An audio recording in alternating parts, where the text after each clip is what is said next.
Joining us now, the president of American Majority, and that's Ned Ryun. Hey, Ned, great to have you. Yeah, great to be back with you, John. I tell you what, you guys are making such a difference. Do you know, in Virginia alone, Ned, we have knocked on over 320,000 doors. And here's the thing. People are home, right? Normally you knock on a door, you get about a 20%, right? 1 out of 5 are home. It's doubled. 4 out of 10 are home. We're getting 40%. You know how many doors Biden has knocked on? Zero. No, this is, John, this is true not only here in Virginia, it's true in Minnesota, it's true in Florida. I mean, I hope that your listeners, not that we actually frequent reading Politico, but last week Politico ran a really interesting piece about Florida where Democrats are in semi-panic because they realize the Biden campaign has encouraged people not to knock on doors, not to do in-person voter registration. Republicans in Florida have narrowed dramatically the voter registration gap. And I know for a fact, because I helped get Susie Wiles and her team back in charge of Florida, they are literally going to be knocking on 3 million doors in targeted counties between now and Election Day, and the Biden campaign is doing almost zero. And I know the same is true in Minnesota as well. So I hate to say it because obviously, you know, you don't want to say that we're taking advantage of a situation. But, hey, they made a choice. We've made a choice. The Republic is at stake. And between now and November 3rd, and that's why we're doing what we're doing, John, it is incumbent upon everybody listening to do something, whether it's peer-to-peer texting, whether it's live phone calls, whether it's knocking on doors, whether it's being even more active on social media. And you know, I was encouraging the Trump campaign to do something else, John. Go out and get paid to be an election officer on Election Day. And so I'm telling people, if you want to get paid up until Election Day, hey, American Majority Action is more than happy to do that. And then on Election Day, $150, go and be an election officer in your polling place to make sure that you are there present in the polling place. It is a long day. I'll tell people that. But we should have as many of our people as possible, John, as election officers in polling places on Election Day. Well, we got to have an army there because, you know, they're going to try to cheat and steal and manipulate everything that comes in, right? So, and you got to get involved. And again, one email does it all. Just email winvirginia2020@gmail.com. So all you have to do, winvirginia2020@gmail.com. Tell Liz what you want to do, and she will plug you into that. That's right. But I mean, what you're saying is what the Democrats are banking on. They can't win on game day, right? So they're banking on these mail-in ballots, harvesting ballots, et cetera. Yeah, right? I wrote a piece last week at American Greatness, amgreatness.com, John, in which I laid out, you know, the shenanigans they're pulling in Michigan where a judge arbitrarily decided we're going to turn Election Day into election weeks, right? And so anything received postmarked by November 2nd, they can count up to 2 weeks after. So she basically, from the bench by fiat, arbitrarily made ballot harvesting legal in Michigan. And in Pennsylvania, the Supreme Court completely flipped proof of burden on its head, burden of proof on its head, in which they said anything that comes in after Election Day that's not even postmarked, you have to prove that it's illegal and invalid, even if it's not postmarked. If not, we're just going to count it as well. There are encouraging signs, though. In Wisconsin yesterday, Wisconsin was trying to do the same thing, in which they were trying to get up to 6 days after Election Day to get absentee ballots counted. The Seventh Circuit, federal Seventh Circuit, which Amy Coney Barrett sits on, by the way, said, we don't think so. You will have to have everything in and counted by 8 p.m. on Election Day. And that's from a federal court, which I know will be used for Michigan and Pennsylvania and North Carolina and some other places where Democrats are trying to pull some really big shenanigans, obviously cheating. They're trying to keep the polls open as long as they can and count as many ballots as possible, like a third world banana republic. We're going to keep counting the votes until we get the results we want. Absurd and ridiculous. Ned Ryun with us. Ned Ryun, the president and CEO of American Majority. Go back to this Wisconsin ruling again, because this kind of slipped in last night. The last we heard, it was going to be 6 days. Then it was appealed. So what you're saying is the ruling yesterday was that, as if I understand what you said, is that the ballots, the mail-in absentee ballots, whatever you call them, they have to be in the post office at that time, or actually in the... They've got to be at the polling place by 8 p.m. on Election Day, as in they have to be there to be counted. And to be clear on this one, John, they put a stay on it. Their ruling is coming down, I would guess, sometime this week, in which they lay out, here's our case as to why we're doing this.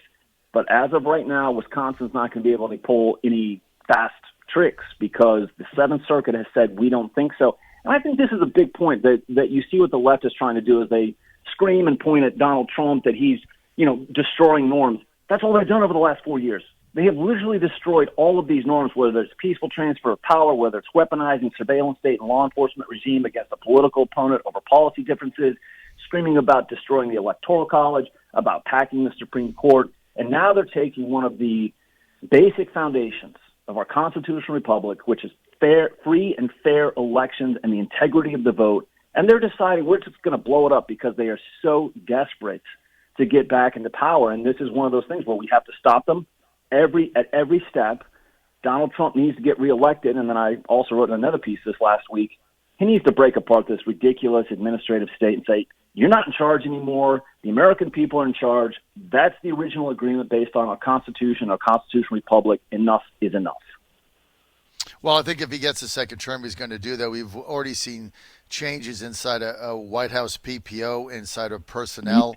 Absolutely. Massive changes going on. I mean, look, I think the president understands in his first term, bringing in the RNC people, Reince Priebus, all this stuff. PPO was run basically by the Bush White House. It was a total disaster, Ned, and we have been talking about this forever, but he finally took action. He put Johnny McEntee in there.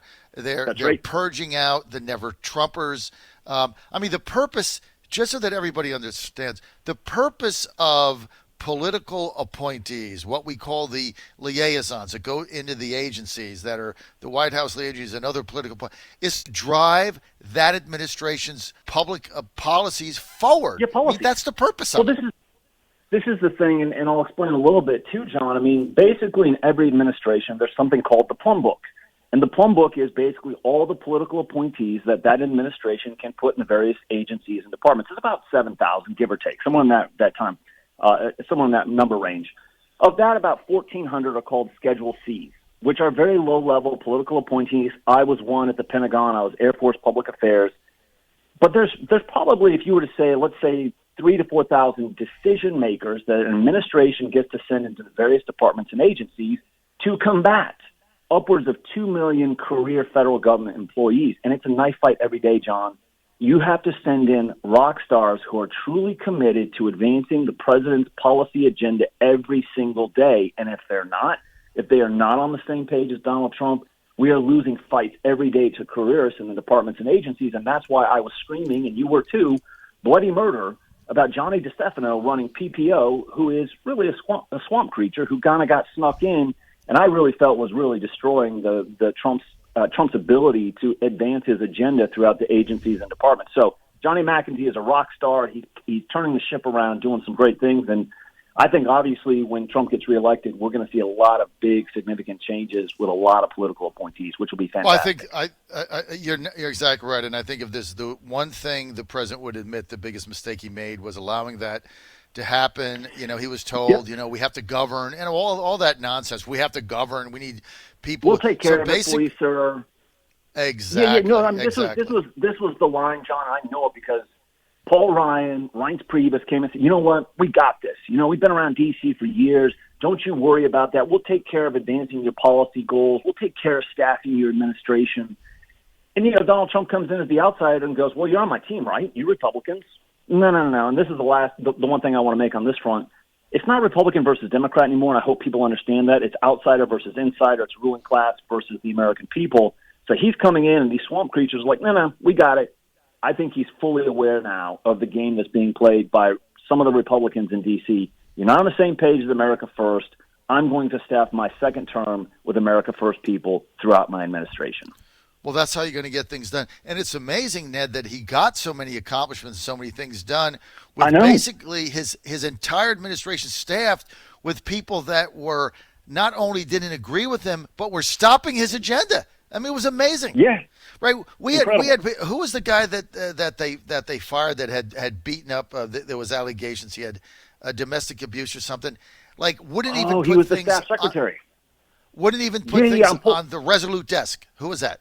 I'm pulling a blank on his name, but he was the staff secretary, which is a very important position inside the West Wing. And yeah, I mean, this was kind of typical of people that were placed by John A. DiStefano in very important positions, and turned out to be an absolute disaster. So no more of that in the second term, and I think Johnny McEntee is on top of it. All right, we're out of time for this segment. Ned Ryan, American Majority Action. Email American Majority Action, winvirginia2020@gmail.com. Win Virginia, spell it out at gmail.com. Ned, thanks for all you do, man. Thanks for being with us. Absolutely. I enjoyed it. Thanks